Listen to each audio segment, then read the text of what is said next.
نبی کریم صلی اللہ علیہ وآلہ وسلم نے انسانوں کو یہ درس دیا ہے کہ ہر چیز کا مالک میرا اللہ ہے۔ اللہ تبارک و تعالی نے قرآن مجید میں بھی بار بار ان الفاظ کے اندر وضاحت فرمائی ہے وَلِلَّهِ مَا فِي السَّمَاوَاتِ وَمَا فِي الْأَرْضِ کہ یہ آسمان و زمین میرے اللہ کے ہیں اور ان کے درمیان جو کچھ بھی ہے ان کا حقیقی مالک میرا اللہ ہے۔ انسان جسے اللہ تبارک و تعالی نے اشرف المخلوقات بنایا ہے، تمام مخلوقات میں سے عزت و توقیر عطا فرمائی ہے، تو اس انسان کو بھی بتایا ہے کہ اے انسان تیرا بھی اپنا کچھ نہیں ہے، تمہیں زندہ کرنا، پھر اس زندگی کے اندر تندرستی سے نوازنا، جوانی دینا اور دیگر معاملات جتنے بھی ہیں سارے کے سارے کس کے اختیار میں ہیں؟ اللہ تبارک و تعالیٰ کے ہاتھ میں ہیں۔ نبی علیہ السلام بھی بار بار صحابہ کے سامنے اسی بات کو واضح کرتے ہیں کہ لوگوں اس خالق و مالک کو ہمیشہ یاد رکھو جس کے قبضہ قدرت میں میری اور آپ کی جان ہے۔ اب یہ بات نبی علیہ السلام بار بار کیوں کر رہے تھے؟ اس کی وجہ حضرات ذی وقار یہ ہے کہ اس دنیا میں آنے کے بعد جب انسان کے پاس وسائل آتے ہیں، اس کے پاس دنیاوی اسباب اکٹھے ہوتے ہیں، اس کے پاس طاقت آتی ہے، اس کے پاس دنیاوی نعمتیں جب اکٹھی ہو جاتی ہیں تو پھر انسان بھول جاتا ہے کہ یہ نعمتوں سے نوازنے والا کون ہے۔ بھری مجلس میں بھی ایسا ہوتا ہے، مشاہدہ کرتے ہیں کہ لوگ اپنی بڑائی بیان کرتے ہیں کہ دیکھتے ہو کہ میرے پاس اتنی بڑی گاڑی کیوں ہے، اتنے سالوں کی میری محنت ہے، اتنا بڑا گھر میرا دیکھا ہے، تم تو چھوٹے سے گھر میں رہتے ہو، اتنا بڑا گھر بنانے کے لیے میں نے جو ہے اتنی محنت کی ہے، اتنے لوگ میرے ساتھ ٹیم میں کام کر رہے ہیں، اتنے میرے بیٹے ہیں، وہ اتنی محنت کرتے ہیں، دن بھر رات ہماری دکان فیکٹری کارخانہ چلتا ہے۔ تو ہر مجلس میں بات کیا ہوتی کہ میں یہ کیا ہے کہ انسان اللہ کو بھول گیا ہے۔ اللہ تبارک و تعالیٰ نے قرآن میں کیا فرمایا؟ اے انسان یاد کرو اس لمحے اور اس وقت کو جب تم ذکر کے قابل چیز ہی نہیں تھے، جب تمہارا نام لینے والا کوئی نہیں تھا، جب تمہاری اپنی شناخت کوئی نہیں تھی، تمہاری پہچان کوئی نہیں تھی۔ اپنی زندگی کے سفر پہ ذرا نظر دوڑائیں، جب سے ہوش سنبھالی ہے، پچھلا دور چھوڑیں،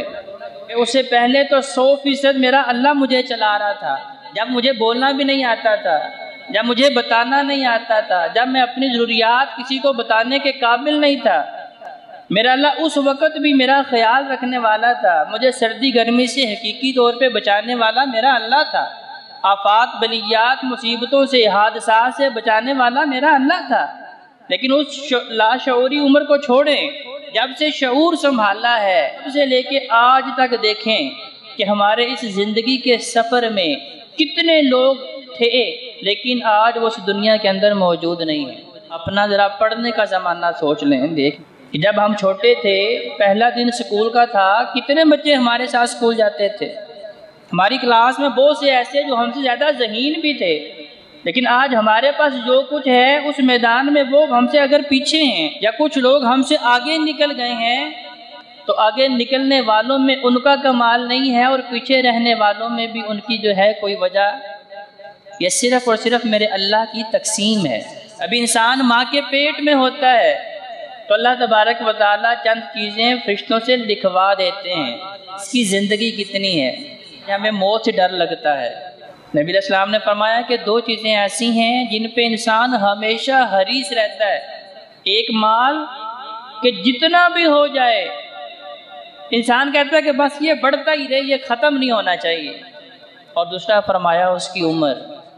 کہ کاش کہ میں 150 سال جی لوں، کاش کہ میں 200 سال جی لوں۔ لیکن دیکھیں دنیا میں ایسے لوگ بھی آئے ہیں جو کئی صدیوں تک بھی جیے ہیں، بالآخر وقت مقرر پہ میرے اللہ نے انہیں اپنے پاس بلا لیا ہے، مطلب کہ زندہ رہنے میں بھی انسان کے پاس 1% بھی اختیار نہیں ہے۔ اسی طرح ہمارے پاس تندرستی ہے تو اس تندرستی میں بھی ہمارا اپنا کوئی کمال نہیں ہے۔ ہم بیٹھتے ہیں تو کیا کہتے ہیں جی میں تو بڑا خیال رکھتا ہوں کھانے پینے کا، میں بڑا خیال رکھتا ہوں اپنی خوراک کا، مجھے پتہ ہے کہ مجھے سردی میں کیا لینا ہے، مجھے گرمی میں کیا لینا ہے۔ اور بھائیوں میرے جسم کے اندر اللہ تبارک و تعالیٰ نے ایسے ہزاروں قسم کے سسٹم لگا دیے ہیں جن میں میرا اپنا 1% بھی کمال نہیں ہے، مجھے تو پتہ ہی نہیں ہے۔ دیکھیں ہمارے حلق سے جہاں خوراک کی نالی گزر رہی ہے وہیں پہ ساتھ سانس کی نالی بھی گزر رہی ہے۔ اگر اللہ کی طرف سے اس خوراک کو اجازت نہ ہو کہ معدے تک جانا ہے اور وہی خوراک، وہی پانی کا گھونٹ، وہ پانی کی بوند ہماری سانس والی جو ہے وین میں چلی جاتی ہے، اس نالی میں چلی جاتی ہے، تو انسان چند لمحات کے اندر ہی سکرات موت کی طرف چلا جاتا ہے۔ اس کا مطلب کیا ہے کہ تندرستی اس کے اندر بھی میرا کمال نہیں۔ ہاں اللہ تبارک و تعالیٰ نے کہا ہے کہ بھئی اپنی تندرستی کی حفاظت کرو، اپنی زندگی کی حفاظت کرو، اپنے اعضاء کی حفاظت کرو، کیونکہ ہم ہر چیز کے اللہ کے ہاں جواب دیں ہیں۔ خودکشی کیوں حرام ہے؟ کہ یہ جان ہماری نہیں ہے، یہ تو اللہ تبارک و تعالیٰ کی امانت ہے، تو لہذا اسے ہم اپنی مرضی سے نہیں جی سکتے۔ زندگی کے اندر جتنے بھی معاملات ہیں، خوشی کے معاملات ہیں، غمی کے معاملات ہیں، کیونکہ انسانی زندگی ان چیزوں سے مرکب ہے، جڑی ہوئی ہے۔ کبھی انسان کو خوشیاں ملتی ہیں، کبھی اس کے سامنے غم کے پہاڑ آتے ہیں، تو ان سارے کے سارے معاملات کے اندر انسان نے اپنے آپ کو بتانا ہے کہ اللہ میں تیری مخلوق ہوں، خوشیاں مجھے تیرے فضل سے ملی ہیں، یہ آزمائشیں اگر تیری طرف سے آئی ہیں تو اللہ ان سے نکلنے کی راہ بھی تجھ نے مجھے دینی ہے، تیرے علاوہ مجھے ان مشکلات سے کوئی نکالنے والا نہیں ہے۔